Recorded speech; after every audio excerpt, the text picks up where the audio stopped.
Episode 147। Rudra ने किट्टू की आंखों पर किस करके कहा, लड़ तो रही हो और कैसे लड़ना है।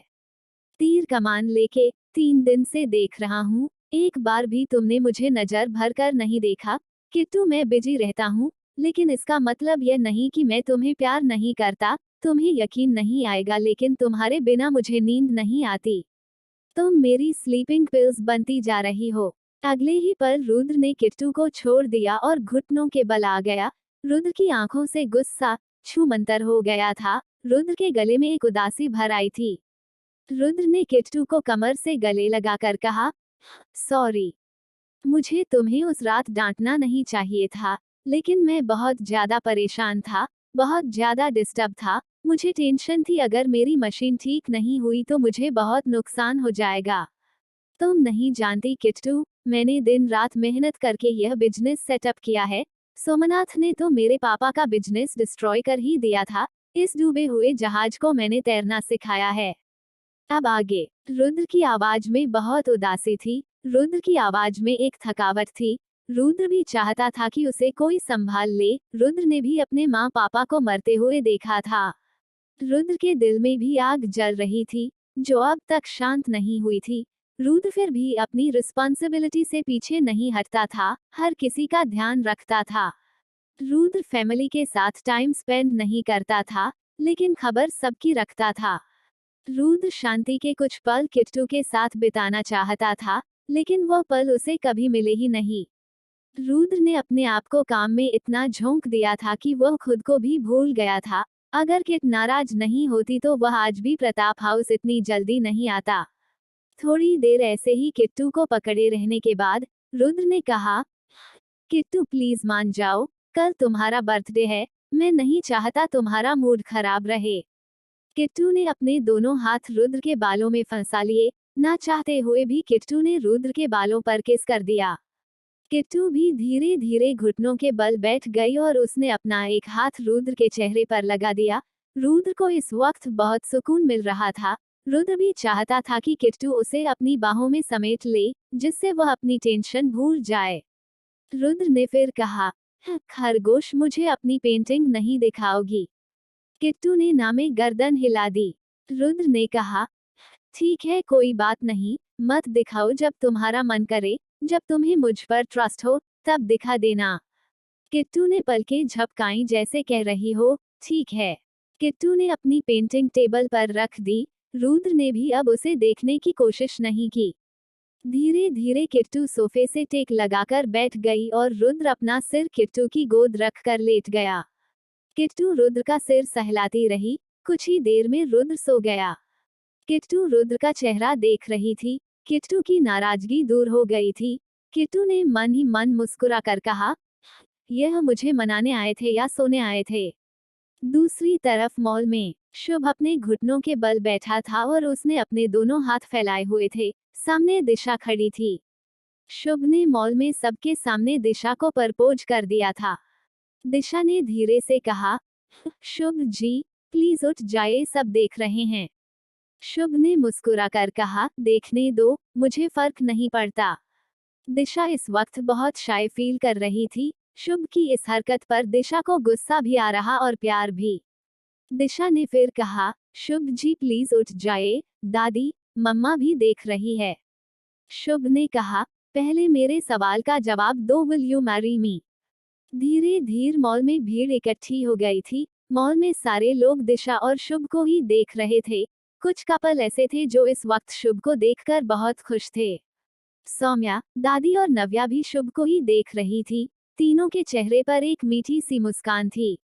दादी ने कहा, इसे अकल तो आती है, लेकिन थोड़ी लेट आती है।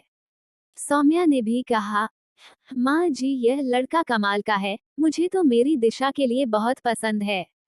शुभ के ऐसा करने से दिशा बहुत ज्यादा शर्मा रही थी और बहुत ज्यादा अकंफर्टेबल फील कर रही थी, जबकि शुभ की चेहरे पर एक मुस्कान थी जो इस वक्त किसी का भी कत्ल करने के लिए काफी थी। मॉल में कितनी ही लड़कियां ऐसी थी जो शुभ को देखकर मन ही मन पागल हो रही थी।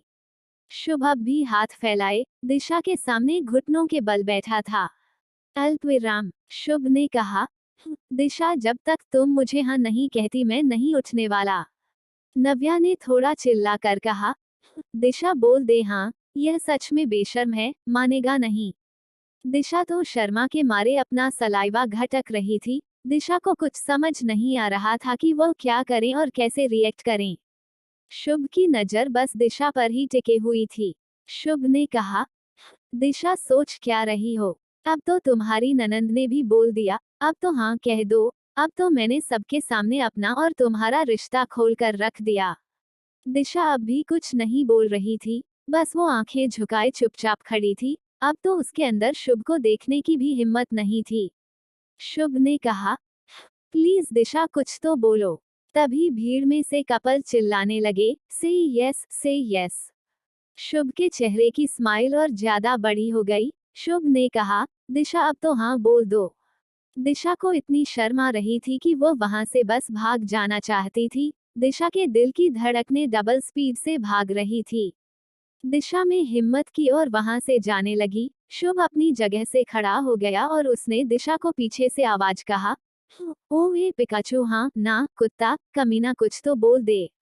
दिशा ने जब पीछे से शुभ की यह बात सुनी तो उसे और ज्यादा शर्म आने लगी और वह भीड़ से भागती हुई बाहर चली गई।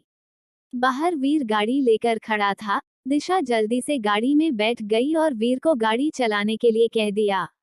वीर गाड़ी प्रताप हाउस ले आया। दिशा जल्दी से गाड़ी से उतरी और भागते हुए अपने कमरे में गई। दिशा ने कमरे में जाकर जल्दी से गेट बंद किया और खुद को मिरर में देखकर शर्म आ गई। दिशा के चेहरे पर शर्म के साथ साथ एक अलग ही खुशी थी, क्योंकि उसके और शुभ के रिश्ते के बारे में सबको पता जो चल गया था। बेशक शुभ ने एक बेशर्म वाला सटिप लिया था, लेकिन दिशा को बहुत बहुत पसंद आया। दिशा के अंदर अब शुभ को फेस करने की हिम्मत नहीं थी। वो यही सोच रही थी कि जब शाम को शुभ वापस आएगा तो उसे कैसे फेस करेगी। दूसरी तरफ 2 घंटे से किट्टू रुद्र का सिर सहला रही थी। किट्टू जैसी बैठी थी वैसे ही बैठे रही, ताकि रुद्र की नींद डिस्टर्ब ना हो। वो 2 घंटे बेशक रुद्र सोया, लेकिन ये 2 घंटे किट्टू और रुद्र दोनों के लिए सुकून भरे थे। धीरे धीरे रुद्र की आंखें खुलने लगी। रुद्र की आंखों के सामने किट्टू का चेहरा था। किट्टू को देखकर रुद्र के चेहरे पर एक मुस्कान आ गई। रुद्र ने एक हाथ से किट्टू का चेहरा अपनी तरफ झुकाया और उसके गाल पर किस कर लिया। रुद्र खड़ा हुआ और वॉशरूम में चला गया। वॉशरूम से आने के बाद रुद्र ने कहा, चलो खरगोश, हम भी शॉपिंग करने चलते हैं। कल तुम्हारा बर्थडे है, तुम्हारे लिए एक अच्छी सी ड्रेस सेलेक्ट करेंगे। किट्टू ने नामे गर्दन हिला दी। रुद्र ने कहा, प्लीज खरगोश, मैं ऑफिस से जल्दी तुम्हारे लिए ही आया था। चलो अब जल्दी से तैयार हो जाओ। रुद्र के इतना फोर्स करने पर किट्टू रेडी होने के लिए वॉशरूम में चली गई। किट्टू जैसे ही बाहर आए, रुद्र का फोन वाइब्रेट होने लगा। रुद्र ने एक बार फोन को देखा और एक बार किट्टू को।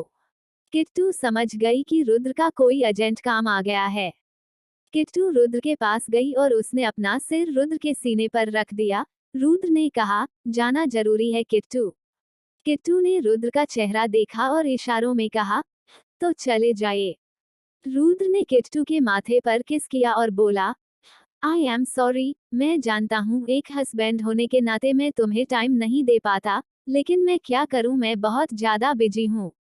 किट्टू ने इशारों में कहा, कोई बात नहीं, मैं शुभ के साथ शॉपिंग कर लूंगी, आप चले जाइए, आपका काम ज्यादा जरूरी है। रुद्र ने फिर पूछा, मुझसे अब भी नाराज हो? किट्टू ने मुस्कुराकर हाँ में गर्दन हिला दी। रुद्र ने कहा, झूठी। अगले ही पल रुद्र ने अपने होंठ किट्टू के होठों से जोड़ दिए और उसे किस करने लगा। किट्टू भी आंखें बंद किए हुए रुद्र को महसूस कर रही थी। करीब 5 मिनट बाद रुद्र ने किट्टू को छोड़ दिया और अपना माथा किट्टू के माथे से लगाकर कहा, आई लव यू खरगोश, मेरे प्यार पर कभी शक मत करना, मैंने तुम्हें डांटा उसके लिए सॉरी। किट्टू ने मुस्कुराकर हाँ में गर्दन हिला दी। रुद्र ने किट्टू के गाल पर किस किया और चला गया। रात को सब डाइनिंग टेबल पर खाना खा रहे थे, लेकिन रुद्र ऑफिस से अब तक नहीं आया था। नव्या ने शुभ को छेड़ते हुए कहा, क्या बात है आज पिकाचू डिनर करने नहीं आई? नव्या की बात सुनकर सौम्या और दादी मुस्कुराने लगे। दादी ने शुभ के सिर पर एक मार कर कहा, उस लड़की को इतना अनकंफर्टेबल कर देता है कि अब वह सबको फेस करने से शर्मा रही है। शुभ ने कहा, दादी क्या है, उसी ने कहा था कि सबके सामने खुलकर बात करो, मैंने सबके सामने खुलकर बात कर ली। अब वह चाहकर भी मुझे इग्नोर नहीं कर पाएगी। और वैसे भी जब तो मॉल में आप भी चिल्ला रही थी से यस अब मुझे मार रही हो। दादी ने शुभ की बात पर हंसते हुए कहा, तू नहीं सुधरेगा, पता नहीं संध्या ने क्या खाकर तुझे पैदा किया था, एक अनोखा ही पीस है तू। सौम्या ने कहा, वह सब तो ठीक है, पर क्या तुम मेरी बेटी को भूखी रखोगे? ऐसे तो वह सुबह भी नाश्ता करने नहीं आएगी। शुभ ने मुस्कुराकर कहा, डोंट वेरी मम्मी जी, आपकी बेटी को मैं बिल्कुल भूखा नहीं रखूंगा।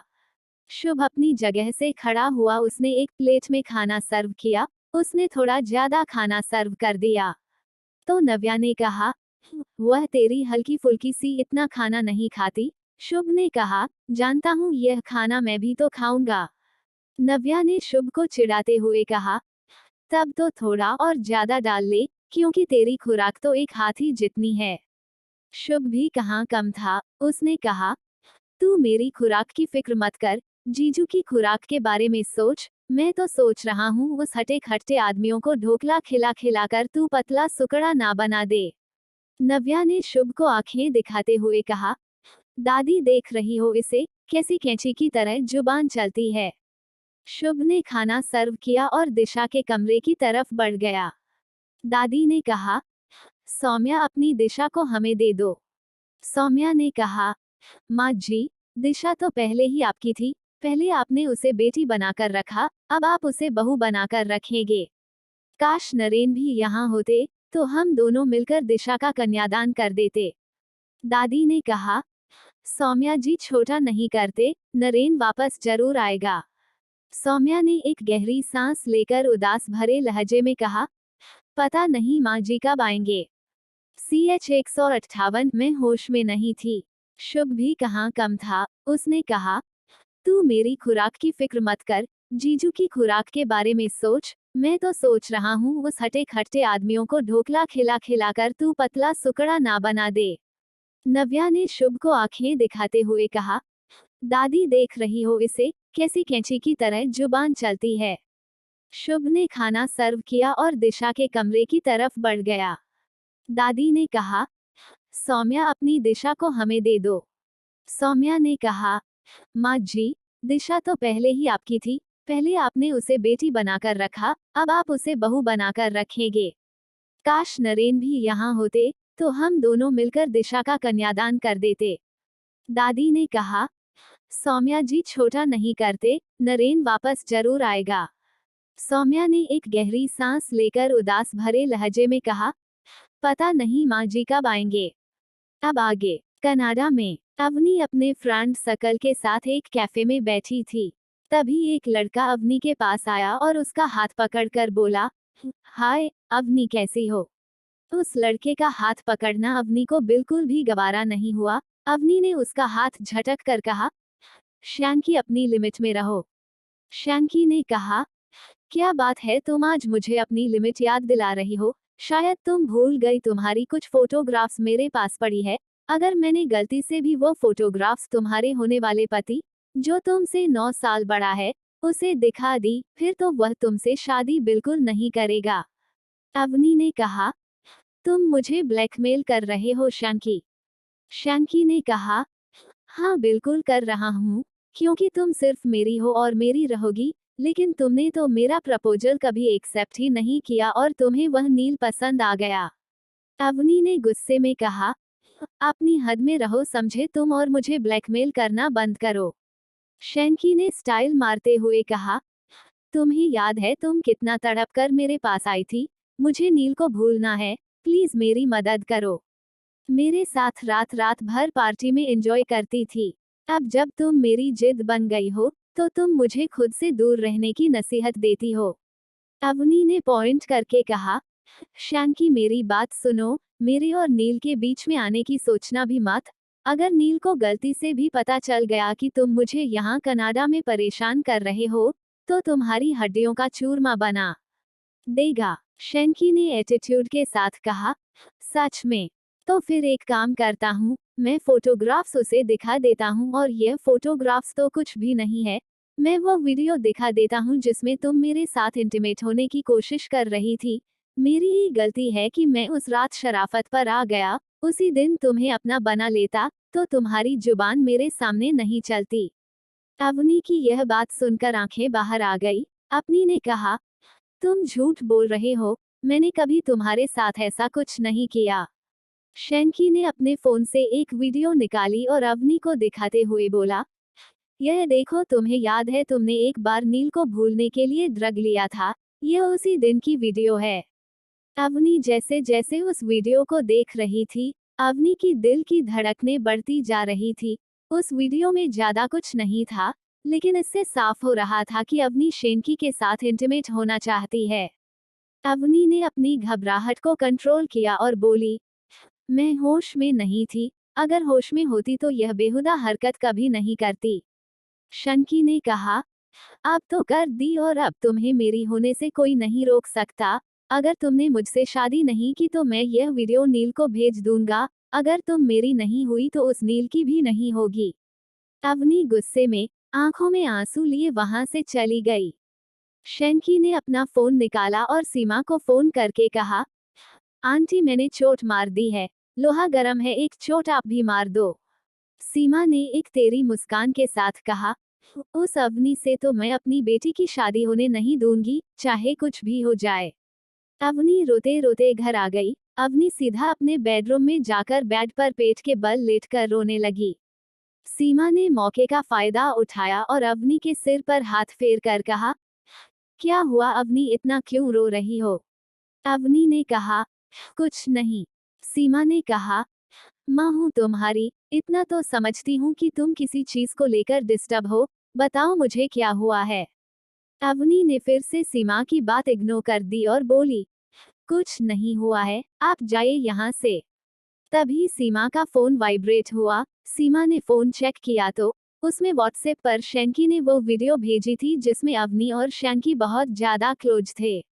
सीमा ने वो वीडियो देखी तो जानबूझकर चिल्लाकर बोली, अवनी यह क्या हरकत की है तुमने? अवनी हरकत में आई और उसने सीमा का फोन चेक किया। अवनी ने कहा, मेरे और शेन के बीच में ऐसा कुछ भी नहीं हुआ, बस इतना ही हुआ है जितना इस वीडियो में है, इससे ज्यादा कुछ भी नहीं। सीमा ने चिल्लाकर कहा, और इस बात को कौन मानेगा कि तुम शैंकी के साथ इंटीमेट नहीं हुई? इस वीडियो में साफ साफ लग रहा है कि इसके बाद तुम उसके साथ इंटीमेट हो गई हो। अवनी ने कहा, आपको मानना है तो मानिए, नहीं माना तो मत मानिए, लेकिन मैंने इसके साथ ऐसा कुछ नहीं किया। सीमा ने भी गुस्से में कहा, अगर ऐसा नहीं है तो यह वीडियो में क्या देख रहा है? अवनी को गुस्सा आ गया और उसने कहा, मोम दिमाग खराब है आपका, अपनी बच्ची पर यकीन नहीं है, इस घटिया सी वीडियो पर यकीन है। सीमा ने कहा, हाँ मुझे इस घटिया वीडियो पर यकीन है। तुम खुद ही नील को धोखा दे रही हो, तुमने रातें शेकी के साथ गुजारी और शादी तुम नील के साथ कर रही हो। कभी सोचा है कि नील इस वीडियो को देखेगा तो उस पर क्या बीतेगी? अवनी ने कहा, नील को मैं खुद समझा लूंगी, आप लोगों को टांग अड़ाने की जरूरत नहीं है, मेरा दिमाग मत खराब कीजिए, जाइए यहाँ से। सीमा अवनी के कमरे से मुड़ गई तो उसने देखा, सामने शैंकी जेब में हाथ डाले खड़ा है। शैंकी ने कहा, आंटी, ये झूठ बोल रही है, यह मेरे साथ उस रात इंटीमेट हुई थी। यह सुनकर तो अवनी का पारा और ज्यादा चढ़ गया। अवनी ने गुस्से से कहा, तुम झूठ बोल रहे हो, तुम अभी कैफे में खुद कह रहे थे कि उस दिन तुमने मेरे साथ कुछ नहीं किया, और अब तुम मेरी मॉम के सामने कुछ और कह रहे हो। कितने झूठे हो तुम शैंकी। शैंकी ने एटीट्यूड के साथ कहा, मैं सच कह रहा हूँ, यकीन नहीं आता तो चलो तुम्हारा वर्जिनिटी टेस्ट करा कर आते हैं। यह सुनकर अवनी की आंखें फैल गई। सीमा ने भी शैंकी की हाँ में हाँ मिलाकर कहा, हाँ ठीक है, एक यही तरीका है। अगर तुम सच बोल रही हो तो खुद को साबित करने का यही तरीका है। अब अवनी फंस चुकी थी, क्योंकि उसने तो नींद के साथ एक रात बिताई थी, या कह सकते हैं कि नील ने उस रात अवनी के साथ जबरदस्ती की थी। अवनी ने कहा, हम आपको मुझ पर भरोसा नहीं है, लेकिन शंकी की घटिया वीडियो पर भरोसा है। सीमा ने बेचारी टोन में कहा, देखो अवनी, मैं नहीं चाहती कि तुम नील को चीट करो। नील एक सुलझा हुआ लड़का है। तुम जानती हो कि उसकी जिंदगी में तुम्हारे अलावा कोई नहीं है। अगर वह यह वीडियो देखेगा तो अंदर ही अंदर टूट जाएगा। इस वीडियो की सफाई कैसे दोगी? लेकिन अगर तुम अपना टेस्ट करवा लोगी तो उसे यकीन हो जाएगा। आज शैंकी ने यह वीडियो मुझे भेजी है, कल को किसी को भी भेज सकता है। तुम समझने की कोशिश क्यों नहीं करती? अवनी शेंकी और अपनी मॉम के बीच में बुरी तरह फंस गई थी। उसे समझ नहीं आ रहा था वह क्या करे। अवनी तो बस मन ही मन नील को याद कर रही थी। उसे पता था कि अगर नील उसके आसपास होता तो वह ऐसी प्रॉब्लम में नहीं फंसती। इंडिया में शुभ खाने की प्लेट लेकर जब दिशा के कमरे में गया, दिशा एक पेपर और पेन लेकर बहुत कंसंट्रेट के साथ उसमें कुछ कर रही थी। शुभ को हैरानी हुई कि वह कब से कमरे में आ गया, लेकिन दिशा ने पलटकर नहीं देखा। शुभ ने धीरे से प्लेट टेबल पर रखी और चुपचाप दिशा के पीछे जाकर देखने लगा कि वह क्या कर रही है। शुभ ने देखा तो दिशा एक पेन लेकर एक पेज पर Shubh Disha, Disha loves Shubh, I love you Shubh, Shubh की दिशा, दिशा वेड्स शुभ, दिशुभ मेरा शुभ।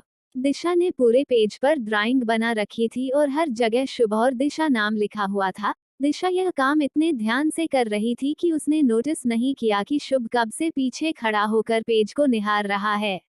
शुभ ने अपने होठ दिशा के कान के पास ले जाकर कहा, क्या कर रहा है मेरा पिकाचू? यह सुनते ही दिशा एकदम से घबरा गई और उसने पेज पर अपना हाथ रखेगा और झटके से खड़ी हो गई।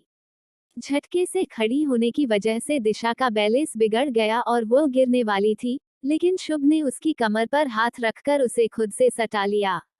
शुभ के गर्म सांसें दिशा के गालों पर पड़ रही थी। शुभ के इतना करीब होने से दिशा की दिल की धड़कन डबल स्पीड से भाग रही थी। उसे लग रहा था कि उसका दिन धड़क धड़क कर बाहर ही आ जाएगा। शर्म के मारे तो जमीन में गड़ी जा रही थी। ऐसा तो नहीं था कि शुभ पहली बार दिशा के इतना करीब गया था, लेकिन आज बात कुछ अलग थी। दिशा शुभ की बाहों में बर्फ बन गई। वो हिलडुल भी नहीं रही थी। ऐसा लग नहीं रहा था कि वह सांसें भी ले रही हैं। चुपचाप किसी बेजान से चीज की तरह खड़ी थी। डर के मारे उसने एक बार भी शुभ की तरफ नहीं देखा।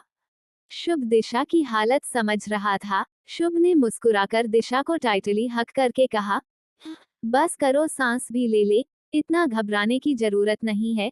खा नहीं जाऊंगा तुम्हें, सारी जिंदगी मुझे ही झेलना है। अभी तुम्हारे पास आता हूँ तो तुम्हारी ये हालत है। समझ नहीं आता जब हमारी शादी होगी तब तुम मुझे कैसे फेस करोगी, क्योंकि अब तो मैं फिर भी अपनी शराफत दिखा देता हूँ। शादी के बाद तो मैं बिल्कुल भी शराफत नहीं दिखाऊंगा। शुभ की ऐसी बातें तो दिशा की सांसों को और ज्यादा रोक रही थी। दिशा ने अब भी कोई मूवमेंट नहीं की। शुभ दिशा को गले लगाकर हल्का हल्का कमर पर रब करने लगा था, ताकि उसकी घबराहट कम हो जाए, लेकिन आज तो दिशा को बहुत ज्यादा ही घबराहट हो रही थी। आज तो वह बिल्कुल भी शुभ को फेस नहीं करना चाहती थी, लेकिन शुभ ठहरा बेशर्म, उसे तो दिशा को परेशान करने में मजा आता था। करीब 3 मिनट दिशा की कमर अब करने के बाद भी दिशा की घबराहट कम नहीं हुई। शुभ ने धीरे से कहा, इतना नर्वस क्यों होती हो? दिशा जवाब देने की हालत में नहीं थी, लेकिन फिर भी उसने घबराते हुए कहा, मुंह मुंह मुझसे आपकी इंसेंटिव नजरें बर्दाश्त नहीं होती। शुभ के चेहरे पर एक मुस्कान आ गई। शुभ ने पास पड़ा हुआ दिशा का दुपट्टा उठाया और अपनी आंखों पर बांध लिया। शुभ ने कहा, अब ठीक है। दिशा ने जब नजरें उठाकर शुभ की तरफ देखा तो उसके चेहरे पर भी एक मीठी सी मुस्कान आ गई। अब जाकर दिशा की घबराहट थोड़ी कंट्रोल हुई। दिशा ने धीरे से कहा, हाँ ठीक है। To be continue.